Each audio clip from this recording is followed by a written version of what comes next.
La PNL est un modèle de communication. Trois gentils écureuils, voulant sauver d'une mort certaine une troupe de mulots qui couraient vers un précipice, tentèrent de les arrêter. Le premier se jeta à leur rencontre en leur intimant l'ordre de s'arrêter. Et l'autorité dont il voulait faire preuve n'ayant aucun effet, il fut piétiné. Le deuxième, juché sur un arbre, harangua les mulots afin de les persuader de la stupidité de leur comportement. Son souci de convaincre n'eut aucun effet.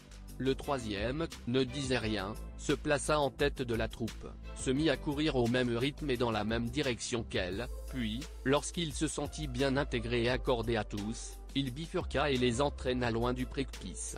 Les caractéristiques d'un communicateur efficace. Lorsque Bandler, Grinder et leur équipe ont modélisé les grands maîtres de la communication, ils ont découvert que chacun d'entre eux avait parfaitement intégré à son comportement les caractéristiques suivantes: avoir un objectif, savoir quel résultat obtenir dans une interaction et posséder des critères qui définissent ce résultat sur une base de perception sensorielle.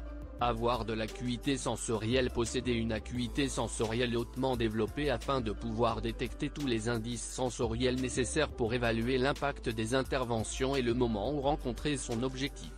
Avoir une flexibilité de comportement. Si ce que l'on fait ne marche pas, alors il faut faire autre chose.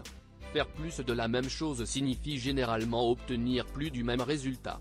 Le communicateur efficace possède un large répertoire d'options et une grande flexibilité de comportement afin d'utiliser toutes ces options. Ceci lui permet de s'adapter à chaque situation et de susciter les réponses désirées pour atteindre son objectif. Les habiletés d'un communicateur efficace. Savoir formuler un bon objectif. CQPNL. Après avoir traversé une étrange forêt et erré dans un long tunnel mystérieux, Alice commença prudemment à explorer son environnement. Son voyage la conduisit à un carrefour où des panneaux indicateurs étaient orientés dans toutes les directions. Très perplexe, elle avisa une chenille géante qui fumait tranquillement la pipe, assise dans un arbre. « Excusez-moi monsieur, voulez-vous me dire quelle route je devrais prendre ?» Sagement la chenille demanda. « Cela dépend mademoiselle, où voulez-vous aller ?» Toute surprise par cette question, Albe répondit « Mais, je ne sais pas, je n'en sais rien. » Dans ce cas, et n'importe laquelle, rétorqua la chenille, prenez n'importe laquelle des routes, elles feront toute votre affaire étant donné que vous ne savez pas où vous voulez aller. Alice nous semble bien étourdie de ne pas savoir où elle veut aller. Pourtant, lorsque nous communiquons sans objectif, c'est aussi peu sensé que de voyager, telle Alice, sans destination. Heureusement, la plupart d'entre nous savons à quel point il est important comme point de départ de toute intervention, de définir l'objectif.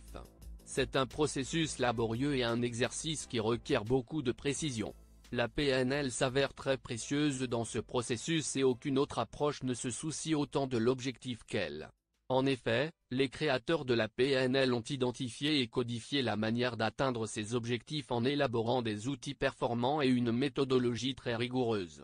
Ils ont d'abord identifié les critères qui nous indiquent à quoi on peut reconnaître un objectif bien formulé, puis ils ont créé des outils de procédure appelés des cadres qui établissent les frontières de l'espace d'une intervention.